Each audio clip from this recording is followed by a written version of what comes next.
Well, it is now illegal in one British town to make the sign of the cross or quote scripture near the local abortion clinic. The clinic sits in the resort town of Bournemouth, England. It will now be surrounded by a so-called buffer zone that covers 6 streets. For 12 hours each weekday, no one is allowed to protest, harass, or even use holy water in the zone. Joining us with more on the new restrictions is AC Vimmer, editor-in-chief of CNA Deutsch. AC, great to be with you as always. So the local British council decided to fine anyone caught harassing or taking pictures of clinic visitors. But as it turns out, other activities, mainly many of them uniquely Catholic, are also banned. What more can you tell us about this? Yeah, so that's a pretty extensive red zone that they've drawn there. And it includes anything that you might do as a Catholic, such as crossing yourself, reading from Holy Scripture, making the sign of the cross in any other way, praying as a group, offering to pray, and yes, sprinkling holy water, not to forget. That's very bad behavior, according to this council. Unbelievable. AC, what prompted this ruling? So there's claims of harassment by a number of groups that are active in the United Kingdom and other countries, I might add, and perhaps they might have a point. But as to how particularly someone crossing themselves might constitute that form of harassment is, of course, the first question.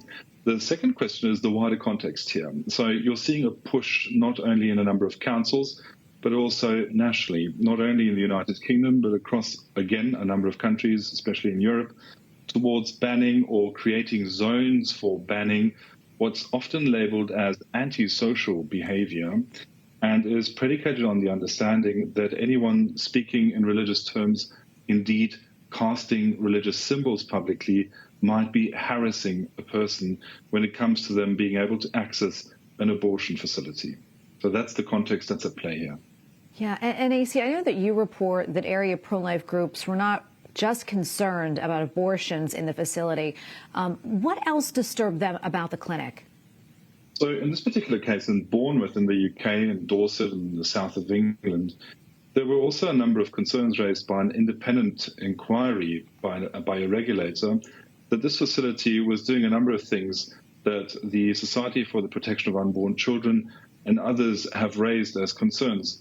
And that included what the Society for the Protection of Unborn Children called a callous disregard of the bodily remains of aborted babies that has been exposed in that investigation. So there's an issue of how these so-called remains have been treated, whether that was with dignity.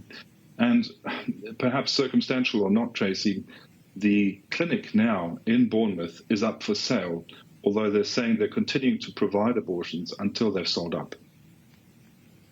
And AC, before I let you go, I want to pivot here now to France, where 150 randomly selected citizens will help decide whether or not the country actually legalizes assisted suicide. What more do you know about this? It might sound a bit curious, but it is, Tracy, part of a wider context here, that especially since September has taken up speed in France. President Emmanuel Macron is pushing towards having not only euthanasia, but also assisted suicide, which provides you with the lethal drugs through a doctor, brought to the table and discussed. For 6 months, 150 randomly selected French citizens are now meant to discuss and debate this as part of the ongoing process.